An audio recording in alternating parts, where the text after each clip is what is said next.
Madame, Monsieur, bonsoir et merci d'être sur Télé Africa. Merci de regarder cette émission présidentielle 2025. On vous dit tout. Une émission consacrée à l'actualité en rapport avec l'élection présidentielle qui aura lieu le 12 avril prochain. Depuis le 29 mars dernier, les 8 candidats en lice sont sur le terrain au contact des populations afin de mettre en relief les principales articulations de leurs différents projets de société. Cette élection présidentielle est l'une des séquences importantes de cette transition que traverse le Gabon depuis le 30 août 2023. Une élection présidentielle qui met également en relief plusieurs intérêts, notamment ceux des différents acteurs de la société civile, mais aussi des institutions de la République qui ont donc la responsabilité d'organiser un scrutin électoral apaisé. Il y a évidemment en termes de mobilisation, en ce qui concerne cette élection présidentielle, la présence au Gabon des médias nationaux, des médias internationaux, de la société civile, celle venue hors des frontières gabonaises, des observateurs internationaux venus faire le constat du déroulement de cette élection présidentielle. Il faut dire qu'en ce qui concerne les conditions d'organisation en amont, pendant et après, il y a cette présence remarquée depuis plusieurs jours maintenant sur le territoire national des membres de l'IDEA, l'Institut international pour la démocratie et l'assistance électorale, dont l'une des missions a été conduite il y a quelques jours par son responsable qui a été reçu d'ailleurs la délégation par le président de l'Assemblée nationale, M. Mohamed Ibn Chambas, qui avait été reçu par le président Jean-François Ndongo, président de l'Assemblée nationale.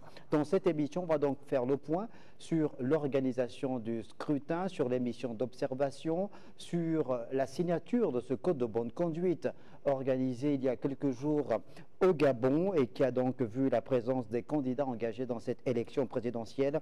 Un code de bonne conduite qui renferme 22 engagements de la part de ces candidats. Pour en parler dans le menu détail, j'ai le plaisir de recevoir dans cette émission 3 invités et pas des moindres, puisque je reçois sur le plateau le docteur Honorine Ndongo. Elle est universitaire, spécialisée dans les lettres, écrivaine, présidente de l'Alliance des femmes chrétiennes pour la paix. Docteur Honorine Ndongo, bonsoir. Bonsoir, je suis ravie d'être ici. Merci beaucoup d'être sur ce plateau. Je reçois également Hermina Akazon, en sa qualité de présidente de l'association Women Go for Peace. Madame Akazon, bonsoir. Bonsoir Snella, merci pour l'invitation. Et notre troisième invité est un homme, c'est le docteur Mahamad Abdallah Assoumou Mbo. Il est conseiller technique du Conseil supérieur des affaires islamiques du Gabon. Il est surtout docteur en relations internationales et diplomate. Bonsoir. Bonsoir, monsieur. Merci beaucoup. Merci beaucoup à tous les trois d'être là pour que nous fassions nos points donc, sur cette actualité en rapport avec l'élection présidentielle qui aura lieu le 12 avril prochain. Pour ce qui est du vote, parce que l'élection a bel et bien commencé, évidemment avec la campagne électorale surtout. Alors, revenons sur, on va dire, le point central de cette activité menée par IDEA, l'Institut international pour la démocratie et l'assistance électorale, qui agit en amont du processus électoral, pendant et après. Commençons par la phase relative aux échanges que les responsables de l'IDEA ont eu avec les autorités gabonaises. J'ai parlé tout à l'heure dans l'introduction de l'émission de cette audience accordée par le président de l'Assemblée nationale, Dr Honorine Ndongo. Cette démarche-là est-elle une démarche indispensable dans un processus électoral ? Je vous remercie de m'avoir invité sur ce plateau. Je vais dire oui. Je vais dire oui parce que c'est, je pense, un moment essentiel pour notre histoire et pour l'histoire de notre démocratie. L'élection présidentielle engage tout un pays et l'avenir de tout un pays. Le fait pour l'Institut international pour la démocratie et comment dire, l'assistance électorale, de mettre de prendre attache avec les autorités essentielles, les autorités comment dire, gabonaises, les acteurs essentiels du processus électoral. Je pense que c'est une démarche salutaire qui permet à notre pays d'organiser une élection présidentielle apaisée, parce que nous ne voulons pas perdre, si vous voulez, notre identité de havre de paix. Le Gabon, à l'international, est considéré comme un havre de paix. Et lorsqu'il s'agit d'élections présidentielles, il y a eu des passifs, il y a eu des violences dans le passé. Il ne faut pas que nous oublions ce passé et qu'on mette en place on va dire des stratégies et des garde-fous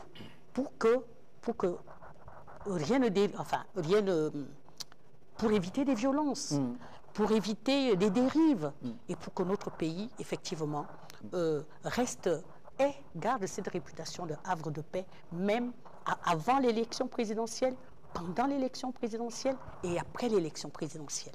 Alors, cette élection présidentielle du 12 avril prochain est, on l'a dit, une des séquences importantes de cette transition que traverse le Gabon depuis le 30 août 2023, en ce sens que si le Gabon est en transition, c'est parce qu'il y a eu un coup d'État ou coup de libération. Et le coup d'État est consécutif à l'arrêt du processus électoral lors de l'organisation de la présidentielle du 26 août 2023.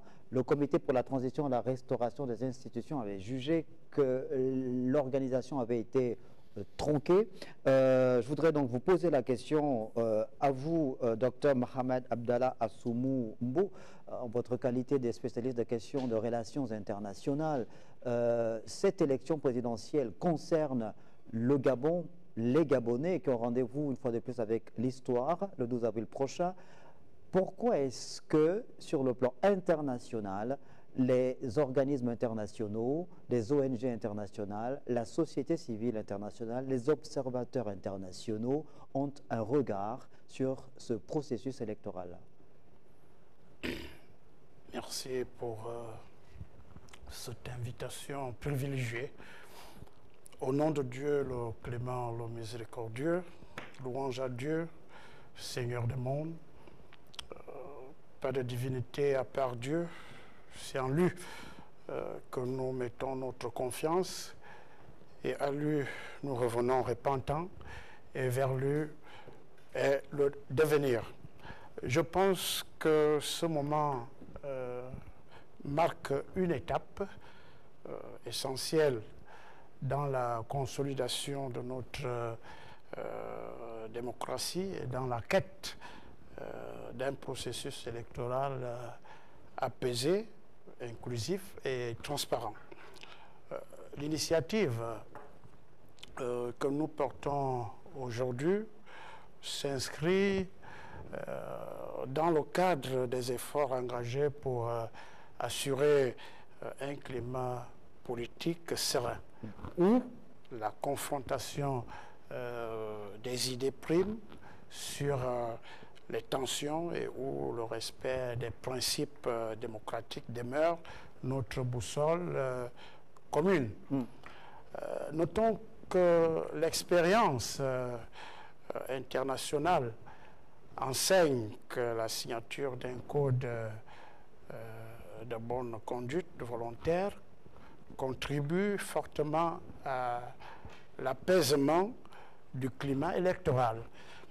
Elle permet de renforcer la confiance des citoyens dans le processus démocratique, tout en favorisant une compétition électorale où le respect mutuel et la dignité politique sont préservés. Pour rappel, l'Institut international pour la démocratie et l'assistance électorale a démontré à travers diverses expériences en Gambie, au Libéria, au Ghana, que ces engagements volontaires, lorsqu'ils sont respectés, permettent de prévenir les tensions et d'assurer un scrutin crédible et accepté par tous. Alors, cette séquence est très importante parce que, on l'a dit, cette élection présidentielle qui aura lieu au Gabon depuis 1990 est la première qui est organisée après un coup d'État. Depuis 1990, les lendemains électoraux pour ce qui est des élections présidentielles ont souvent été chahutés. 93, 2009, 2016.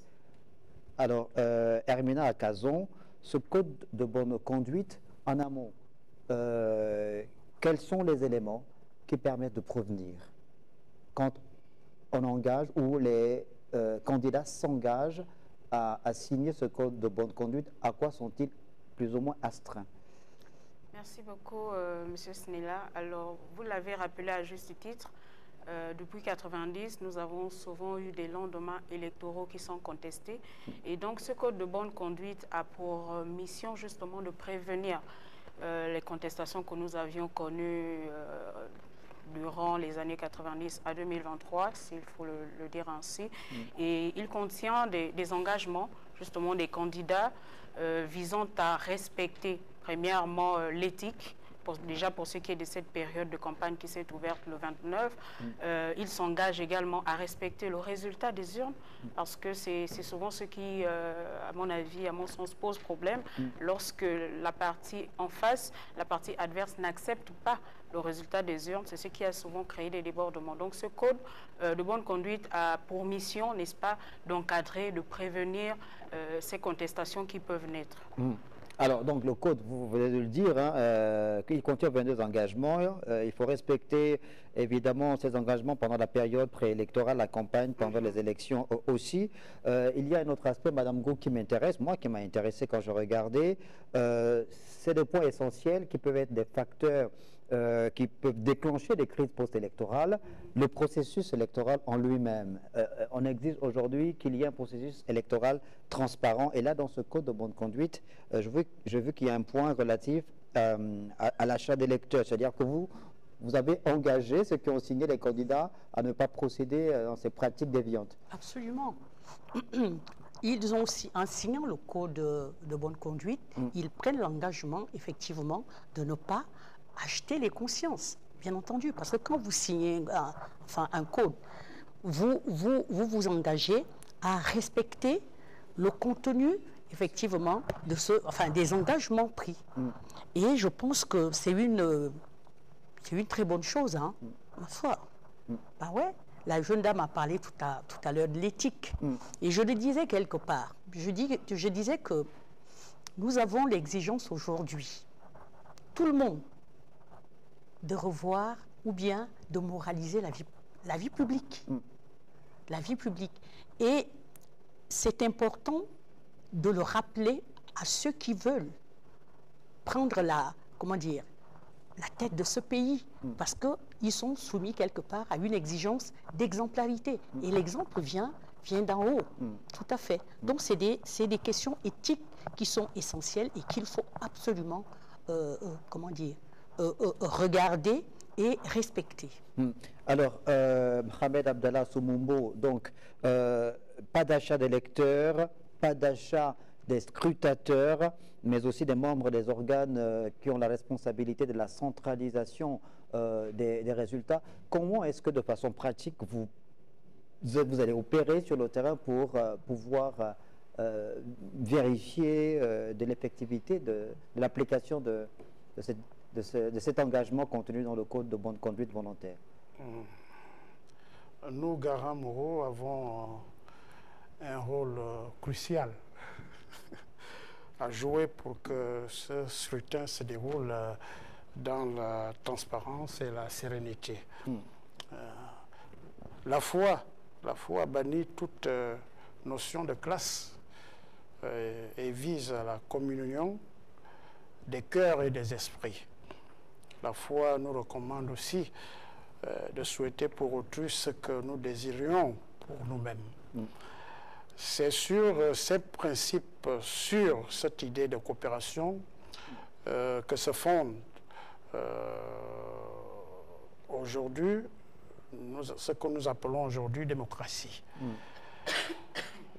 D'où la nécessité de jouer notre rôle en tirant la sonnette d'alarme.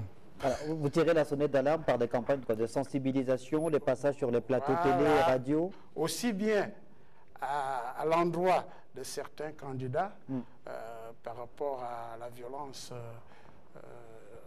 de leurs propos, qu'à l'endroit des populations qui doivent plus se mobiliser pour l'avenir du Gabon que pour les gadgets et autres présents.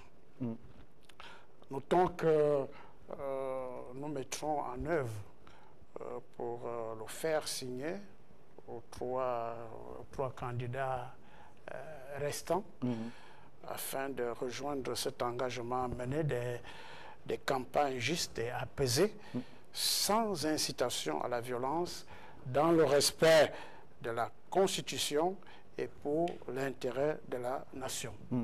Hermina Akazon, Mohamed Abdallah Assoumoumo vient d'évoquer les propos des candidats qui sont quand même évidemment ceux qui ont la responsabilité de mener la campagne électorale et qui ont leurs partisans derrière eux. On a vu qu'avant même l'ouverture de la campagne électorale, il y a eu certains propos qui ont été évoqués par certains acteurs politiques, notamment mettant en relief un certain discours communautaire. Il y a véritablement lieu là de tirer la sonnette d'alarme, c'est ça?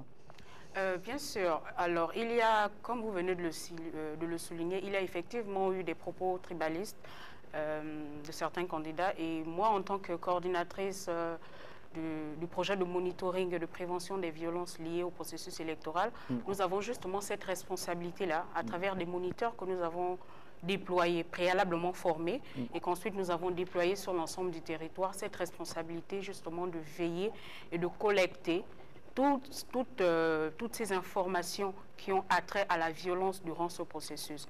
Nous ne nous limitons pas qu'à la collecte. Nous collectons, nous traitons à l'aide d'un logiciel, là encore mis à disposition par IDEA International, que nous remercions d'ailleurs, qui est partenaire à ce projet et qui nous permet ensuite de produire des rapports hebdomadaires que nous soumettons aux autorités compétentes avec des mesures préventives que nous pouvons suggérer qui pourraient aller à l'interpellation de ces acteurs pour dire attention au cours de telle sortie, dans telle province, dans telle localité, parce que nous avons des informations précises qui nous sont remontées par ces moniteurs, que nous prenons soin de vérifier avec au moins 2 sources. Aujourd'hui, avec les médias, avec les réseaux sociaux, c'est très facile également de vérifier si ce fait il est avéré ou pas. On a la possibilité de vérifier avec des personnes que nous avons sur place. Donc, nous demandons justement aux autorités compétentes, telles que l'ACER, par exemple, qui est l'autorité de contrôle des élections du référendum, pour leur dire attention, dans notre rapport de telle semaine, il nous a été remonté que tel candidat a tenu tel propos. Nous pensons que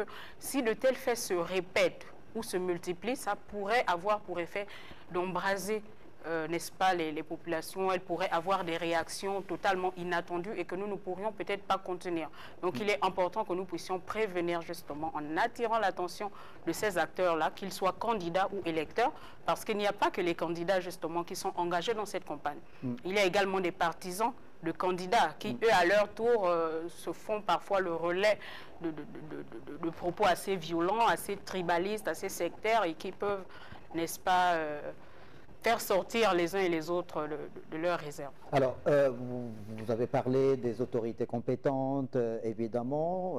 Quand vous parlez des autorités compétentes, il y a le ministère de l'Intérieur, à travers la CNOSER et la CER. Il y a les ministères régaliens également qui accompagnent le ministère de l'Intérieur, comme le ministère de la Justice et de la Défense nationale. Et puis, bon, il y a les états-majors des partis politiques. Est-ce que vous travaillez en collaboration avec ces états-majors de partis politiques? Docteur Honorine Gous, avant que j'ai envie de poser la question, en fait, dans le cadre de vos activités. Nous avons essayé de prendre attache avec certains états-majors, mais la tâche est assez rude parce que j'ai l'impression que les gens sont davantage sur le terrain qu'au téléphone. Hein. Au téléphone. Mais ce serait une très bonne chose. Non, on est à mi-chemin de la campagne. Je crois que c'est effectivement une nécessité absolue de prendre attache avec les états-majors de campagne, parce que au cas où on n'aurait pas le candidat, le directeur de campagne ou bien les autres collaborateurs peuvent essayer de transmettre, enfin d'avoir un discours un peu plus apaisant, un peu plus respectueux que par rapport à ce qu'on entend, à ce qu'on voit. Parce que lorsque j'écoute certaines personnes, je suis, comme disait la jeune dame, je suis un petit peu inquiète. Je dis non. Il faut absolument aujourd'hui qu'on se préoccupe de la République gabonaise. L'intérêt national doit primer et prendre le dessus sur les petits intérêts personnels. Parce que qu'est-ce que nous voulons? C'est la paix dans notre pays. On veut effectivement cette cohésion, cette transparence, cette sérénité. Et certains écarts langagiers peuvent ouvrir la porte à l'inattendu. Et l'inattendu, un peu tragique. Voilà. Donc, nous essayons effectivement de prendre attache avec certains acteurs politiques, certains états-majors politiques. Mais je me rappelle avoir appelé quelqu'un, je ne citerai pas le nom, c'est pas facile de l'avoir. Il est sonné. Docteur Honorine Gou, alors sur le plateau, vous êtes avec monsieur Mohamed Abdallah Soumumbo, des représentants des confessions religieuses, on va dire. Cette cérémonie de signature du Code de bonne conduite volontaire a eu la présence des garants moraux, il y avait les confessions religieuses. Comment ça se passe à votre niveau, au niveau des confessions religieuses, pour faire passer le message, justement? En fait, je suis président de l'Alliance des femmes chrétiennes pour la paix au Gabon. Je suis responsable d'une association. Qu'est-ce que je fais avec des dames, avec les différents membres de l'association? Je leur parle effectivement de mon statut et de l'exigence pour les femmes chrétiennes que nous sommes, d'être on va dire, des partisans, des artisans, des promotrices de la paix au Gabon. Et ça va se passer non seulement au niveau associatif, mais les leaders religieux ont aussi des assemblées. Et ils vont aussi, à travers des prêches, comment dire, essayer de faire passer, comment dire, voilà, ce message de paix, ce message de concorde, ce message d'amour. Parce que ce mot n'apparaît pas du tout. Lorsque les gens prennent la parole, l'amour est constructif, la haine est destructif ou destructeur. Et pendant la campagne, on voit que les gens sont animés par des sentiments de haine qui peuvent avoir pour corollaire, effectivement, l'invective, la violence. Pensons au Gabon d'abord. C'est le Gabon d'abord. Qu'est-ce qu'on veut faire du Gabon? On veut reconstruire ou bâtir ou développer le Gabon. Et on ne peut pas construire dans la guerre. On ne peut pas construire dans la haine. On ne peut construire que dans l'amour. C'est pourquoi les hommes de Dieu, les serviteurs de Dieu, à travers leurs prêches, ont l'obligation de rappeler ce que l'amour peut faire dans une nation et ce que la haine peut aussi faire.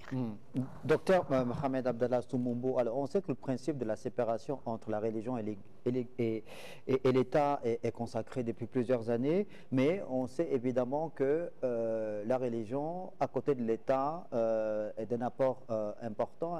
Son rôle moral au sein de la société n'est plus à prouver.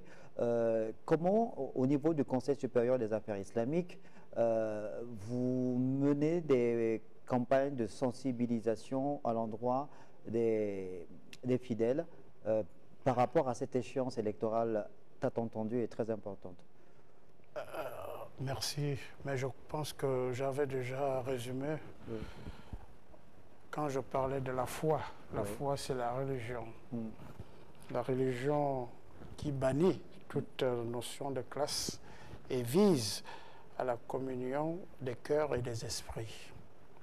Cette même religion nous recommande de souhaiter pour autrui ce que nous désirions pour nous-mêmes. Donc c'est sur ces principes, et sur cette idée de coopération que se fonde ce qu'aujourd'hui nous appelons démocratie. Donc c'est à travers ces termes, c'est à travers cette manière de les appeler que nous utilisons au niveau des mosquées, au niveau du Conseil islamique du Gabon. D'accord. Voilà. Hermina Cazon, vous avez parlé donc de cette mobilisation depuis plusieurs semaines maintenant, avant l'ouverture officielle de la campagne et depuis l'ouverture le 29 mars dernier. Il y a aujourd'hui un phénomène qui est bien perceptible. Le contexte a changé aujourd'hui. On n'est plus en 1990. Il n'y avait pas d'Internet en 90. On est en 2025 et on voit bien que le débat a migré sur les réseaux sociaux. Comment faites-vous? Avez-vous les outils adaptés qui vous permettent de pouvoir justement sensibiliser davantage sur ce terrain-là? Alors, la sensibilisation, elle se fait aussi bien sur le terrain que sur les réseaux sociaux. Donc, nous essayons de toucher la majorité des Gabonais, parce que pour parler des Gabonais, hein, la partie jeunesse, les jeunes, on les retrouve beaucoup plus sur les réseaux sociaux, c'est là qu'ils s'expriment, c'est là qu'ils sont plus actifs. Donc nous également, nous utilisons cette plateforme en produisant des visuels, en produisant des slogans, des spots que nous diffusons, que nous partageons, nous créons des hashtags justement Gabon en paix, Gabon apaisé, nous n'avons qu'un pays. Voilà, et nous diffusons de tels messages qui touchent en fait un maximum de personnes, mais nous ne nous limitons pas qu'à ça, parce que pour être actrice de la société civile habituée à l'exercice de sensibilisation, il a été prouvé qu'au Gabon, le message passe mieux lorsqu'on est en contact. Et pour avoir fait plusieurs campagnes, même à l'intérieur du pays, nous avons eu la preuve que parfois même la communication qui est faite, que ce soit dans les médias traditionnels, la télévision et même parfois dans les réseaux sociaux, ne touche pas la population cible. Les gens vont vous dire, ils ne sont pas informés. Pour la petite histoire, nous avons initié Women Go for Peace et les Sentinelles de la Jeunesse depuis le 22 février, une campagne de sensibilisation et d'information que nous avons dénommée les gestes de la paix et la participation des femmes et des jeunes au processus électoral. Qu'est-ce que nous faisons? Nous sillonnons des quartiers. Tous les week-ends, samedi et dimanche après-midi, nous rassemblons des gens, des femmes, des jeunes, des personnes âgées, justement pour leur donner l'information de l'actualité actuelle. Et vous serez surpris de savoir qu'il y en a au charbonnage, à Libreville, qui ignoraient même que le 12 avril, il y aurait élection présidentielle.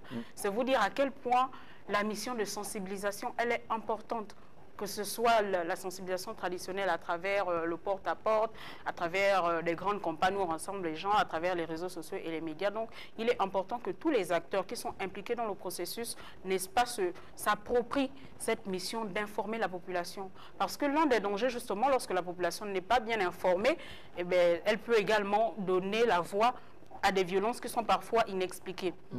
Et l'une des choses que nous disons souvent aux Gabonais, lorsque nous avons la possibilité d'échanger avec eux, pour parler de moi qui suis par ailleurs médiatrice de paix, c'est qu'on n'a qu'un pays, c'est le Gabon.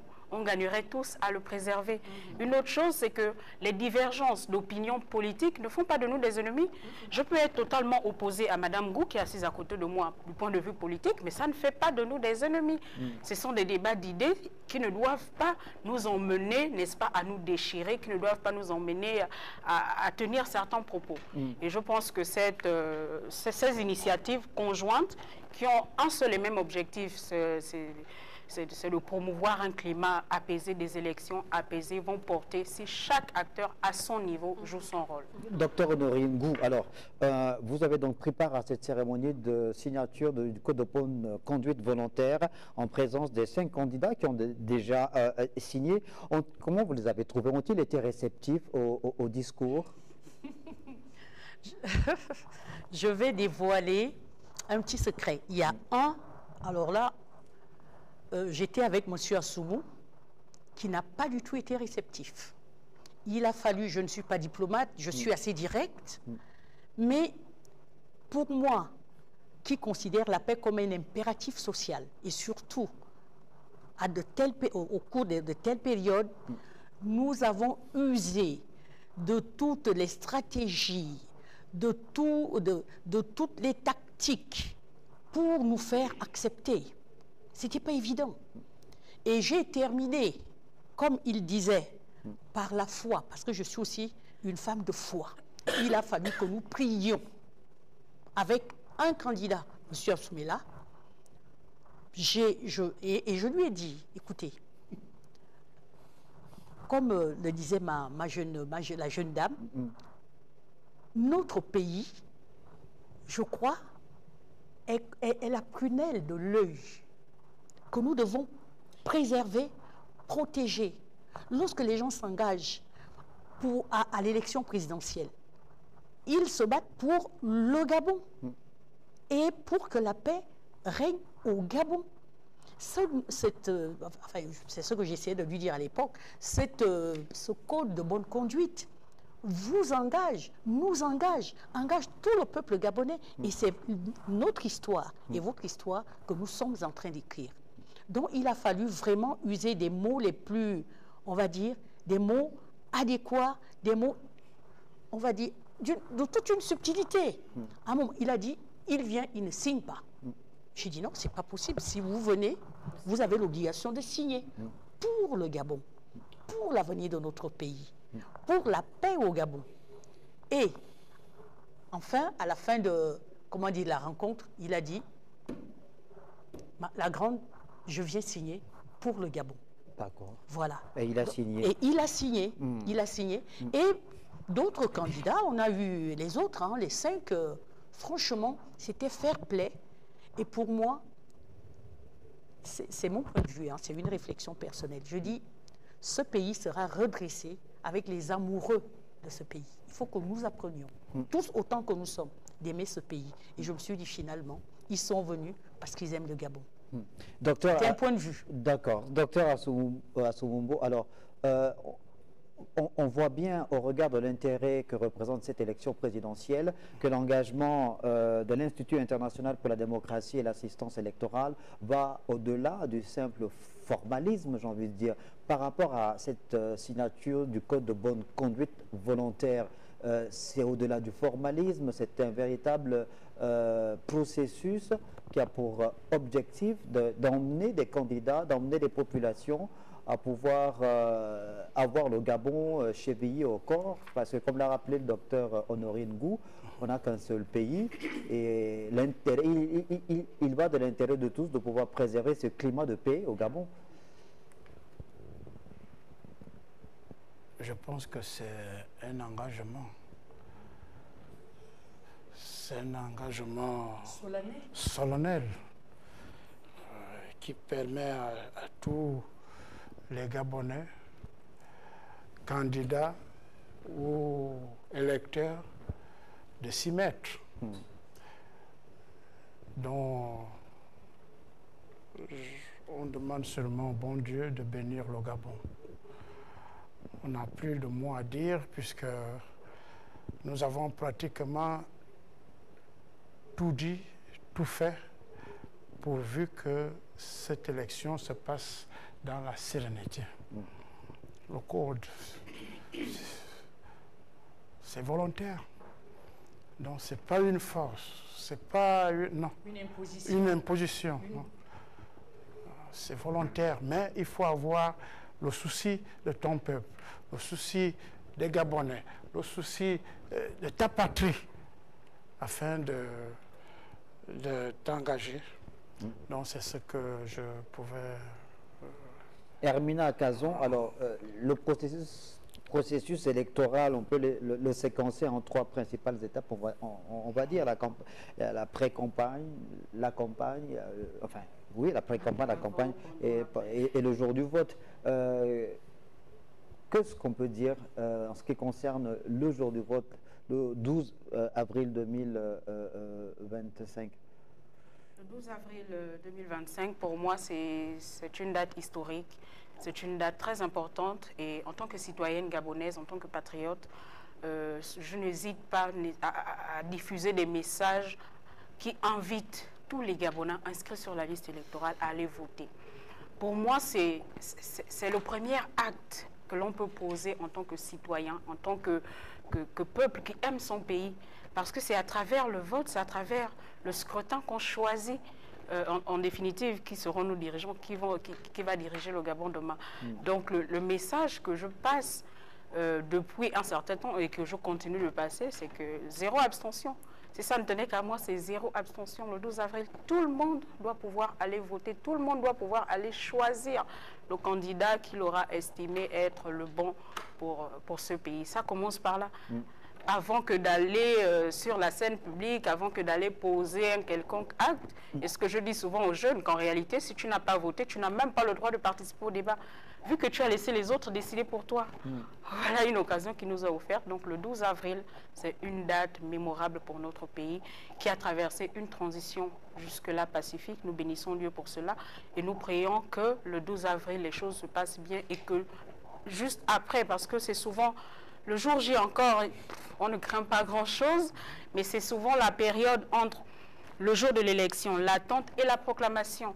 Donc, nous restons en alerte en tant que gardien de la paix. Comme je le disais tantôt, je suis médiatrice de paix. Je prône tous les jours pour la paix parce que je sais que la paix, c'est la base, c'est le facteur de tout développement. Tout ce que nous voulons pour ce pays, si nous n'avons pas la paix, nous ne pourrons rien faire, malgré toutes les ressources dont regorge le Gabon. Alors, vous venez en tant que société civile en appui aux autorités compétentes dans ce processus électoral, Dr Honorine Ngou. Est-ce que la responsabilité de l'État, elle est complètement engagée évidemment dans ce processus électoral? Est-ce que vous avez pu échanger là aussi, je ne sais pas si vous étiez dans la délégation conduite par Mohamed Ibn Chambas à l'Assemblée nationale sur le président? Non, je n'ai pas pu prendre part parce que j'étais indisponible. Vous avez quand même eu un retour de ce qui a été dit. Les autorités compétentes mesurent l'importance de ce scrutin électoral-là. De toute façon, l'idéal leur a présenté, comment dire, le projet de code de bonne conduite, et je pense qu'ils ont adhéré, les membres du gouvernement, l'Assemblée nationale, le Sénat, la société civile, la SER, qui peut être contre la paix, Non, je pense qu'il y a eu un bon retour. Tous les acteurs qui chargeaient du processus électoral étaient favorables à cette, à cette proposition-là de code de bonne conduite, parce que ça y va de la paix dans notre pays, ça y va on va dire du prestige, même de l'honorabilité. Je le disais aussi quelque part, je le redis. Lorsqu'on parle du Gabon à l'international, c'est le pays dans la sous-région qui connaît une sorte de prestige, parce que il est coincé dans des pays où il y a des tensions, mais il reste égal à lui-même.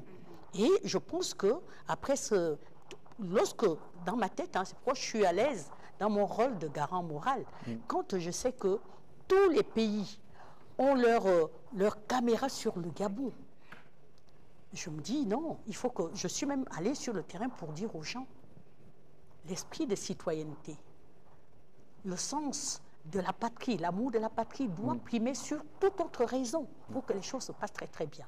Donc personne ne peut être indifférent, voyez, à ce type de proposition qui est pour calmer le jeu, pour apaiser effectivement les élans un petit peu antagonistes et conflictuels.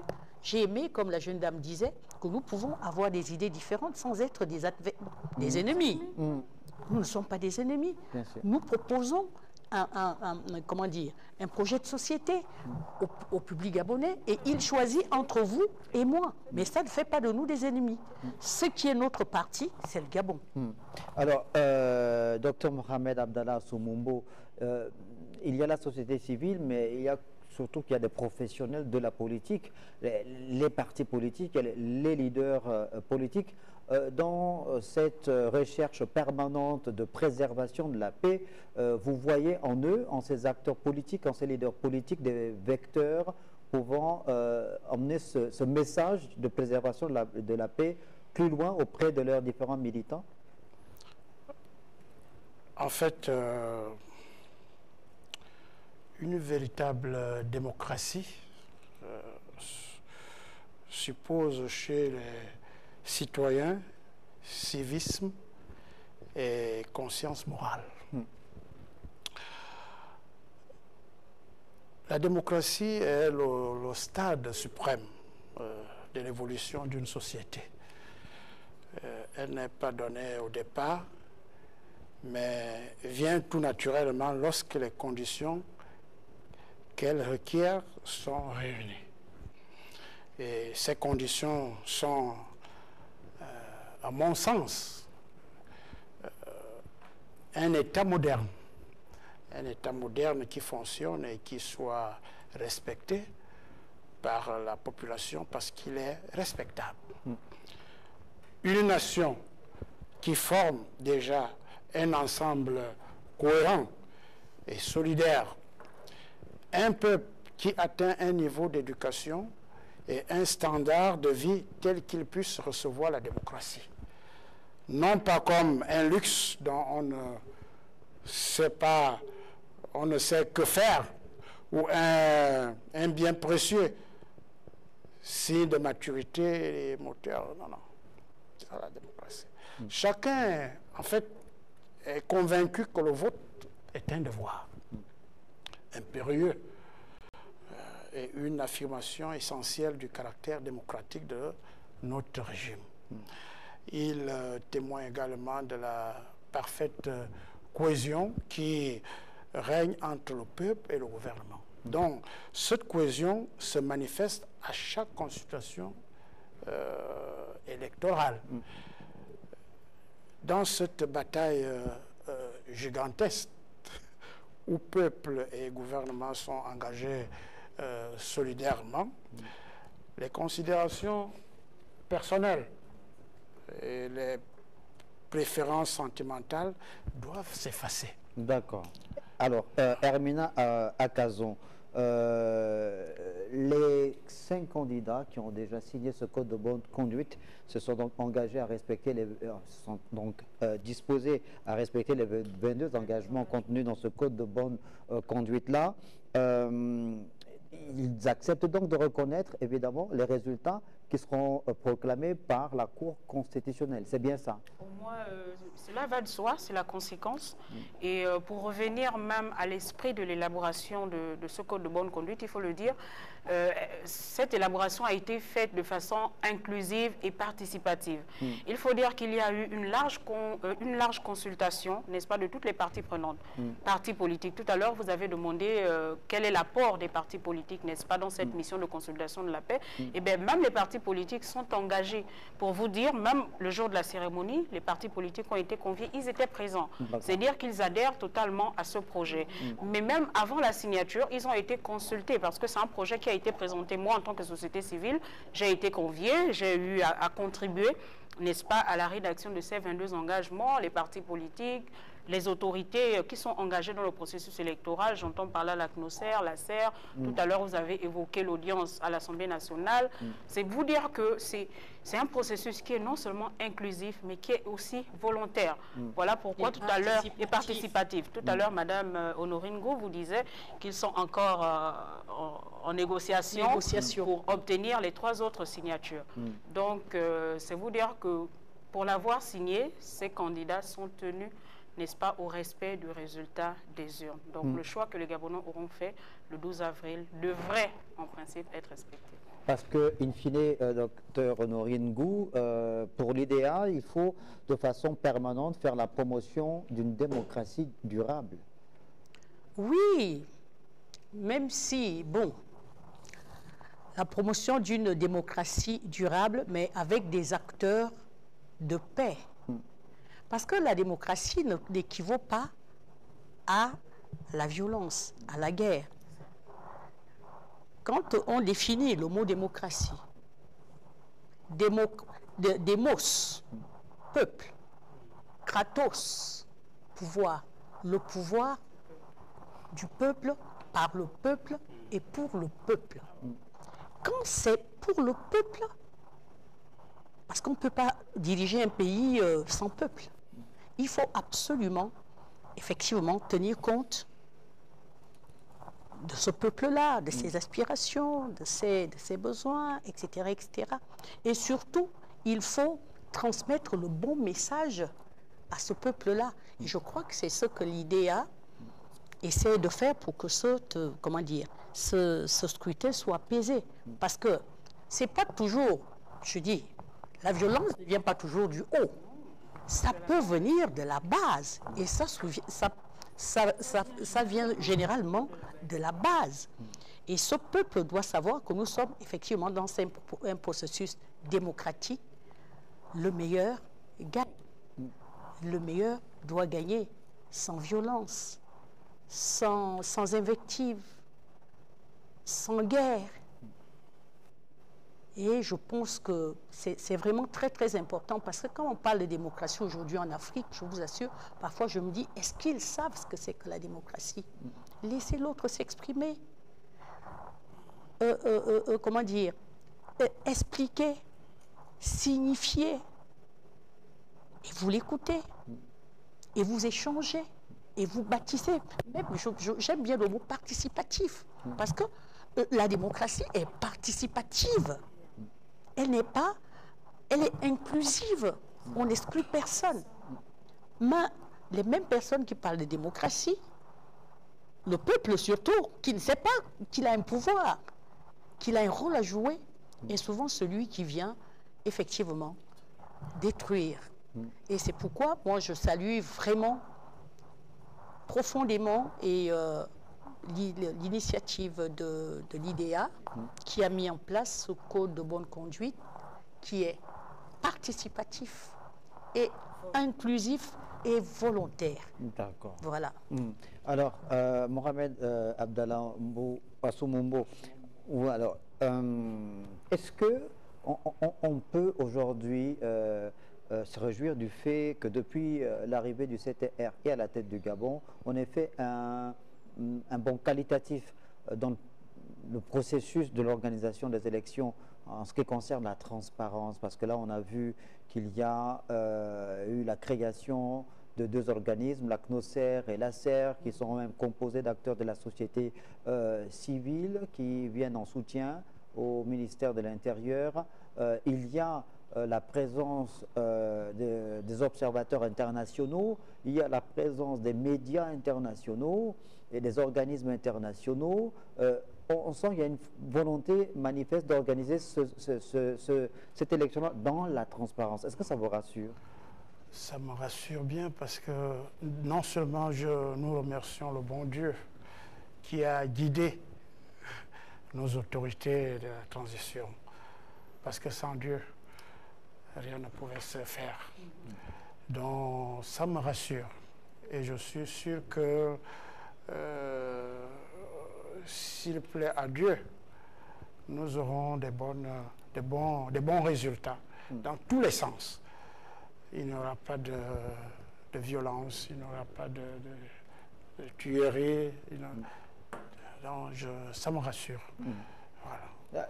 Hermina Akazon, dans ce processus, sur ce point lié à la transparence, dans le code électoral, il y a cette disposition qui désormais oblige les organes techniques qui ont la responsabilité d'organiser des élections d'afficher les procès-verbaux après chaque vote.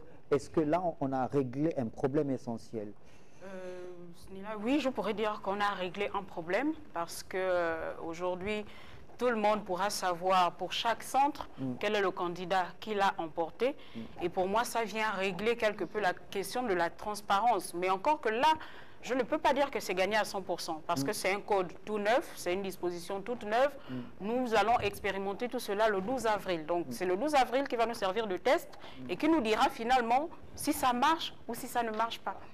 Mais je pense que c'est déjà un bon qualitatif vers la transparence et la bonne gouvernance, sachant que ces éléments sont souvent source de violence. Souvent, il y a violence parce qu'on estime que les résultats ont été tronqués. Souvent, il y a violence parce qu'on estime que les élections ont été mal organisées. Il y a violence parce qu'on estime que la gouvernance n'a pas été bien faite, la gouvernance électorale n'a pas été bien faite. Donc, pour moi, cet élément pourrait aider, n'est-ce pas, à atténuer ces tensions-là que nous avons connues par le passé. On va faire un dernier tour de table avant de mettre un terme à l'émission parce que le temps qui nous est imparti partie arrive à sa fin. Docteur Honorine Ngou, l'élection présidentielle aura donc lieu le 12 avril prochain. La campagne électorale est entrée dans sa phase la plus active avec cette présence des différents candidats. Ils sont 8 au total sur le terrain dans les 9 provinces du Gabon. Qu'est-ce que vous pouvez dire à cette étape justement du processus électoral de cette élection du 12 avril prochain? Un vœu. Je vais faire un vœu. Que chaque candidat à l'élection présidentielle pense que cette élection est un challenge, c'est un gros défi, non seulement sur le plan national, mais international. Beaucoup de choses se disent, mais le Gabon doit mériter, on va dire, ce qualificatif de havre de paix. Il doit le mériter. Et là, on est à une période, on va dire, essentielle de notre histoire. La transition s'est passée, je dis, dans de très bonnes conditions. Et si la transition s'est passée dans de très bonnes conditions, il faut absolument que cette élection, qu'on en sorte avec élégance, avec patriotisme, avec, on va dire, j'utilise un mot, le meilleur mot qui existe en français, avec amour. Je dis bien avec amour. Celui-ci n'est pas ton ennemi. Celle-là n'est pas ton ennemi. C'est un concitoyen qui veut le bien de ce pays, de ce même pays. Que nous pensions au Gabon de demain, en mettant en œuvre toutes les stratégies, tout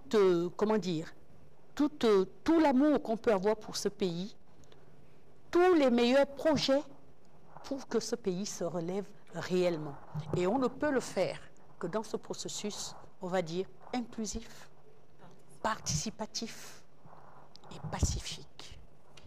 Merci, Dr Honorine Ngou, pour cette conclusion. Je vais me tourner du côté du docteur Mohamed Abdallah Assoumombo pour sa conclusion.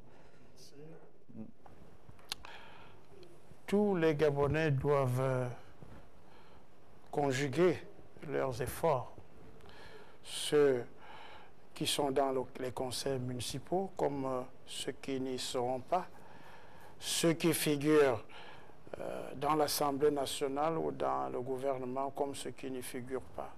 Il devra en être ainsi pour tout autre organe de l'État. Un monument sans fissure aux éléments solidaires. Voilà ce que doit être la nation pour avancer vers ses grands objectifs, notamment la dignité de l'individu et la force de la patrie. Le 12 avril 2025, mobilisons-nous pour une élection apaisée, transparente, citoyenne et sans violence. Ensemble, faisons vivre la démocratie. Merci pour votre conclusion, docteur Mohamed Abdallah Ngou. Il y a une phrase qui m'arrive. Oui. Permettez-moi de la dire. Dites-le, docteur. Le Gabon sera ce que nous en ferons. Le Gabon, c'est après qu'il a parlé. Oui. Le Gabon sera ce que nous en ferons. Hermina Cazon, votre conclusion. Snella, en conclusion, ce que je peux dire, c'est que la paix ne se décrète pas. La paix se construit. Elle se construit avec des mots, elle se construit avec des actions. Et aujourd'hui, Gabonais, nous sommes tous responsables de la préservation, sinon de la continuité de la construction de la paix. Les problèmes socio-économiques, ils sont réels. Et c'est souvent l'une des raisons qui nous emmène dans la rue et qui nous emmène à avoir un certain type de comportement. Mais si nous fragilisons ce bien, si nous fragilisons ce facteur essentiel, nous ne pourrons pas les régler. Alors, construisons la paix. Merci beaucoup. Merci pour cette conclusion. Merci à tous les trois d'être passés sur le plateau de cette émission présidentielle 2025. On vous dit tout. J'avais donc le plaisir de recevoir dans cette émission le docteur Honorine Ngou, universitaire, spécialiste en lettres, écrivaine, présidente de l'Alliance des femmes chrétiennes pour la paix.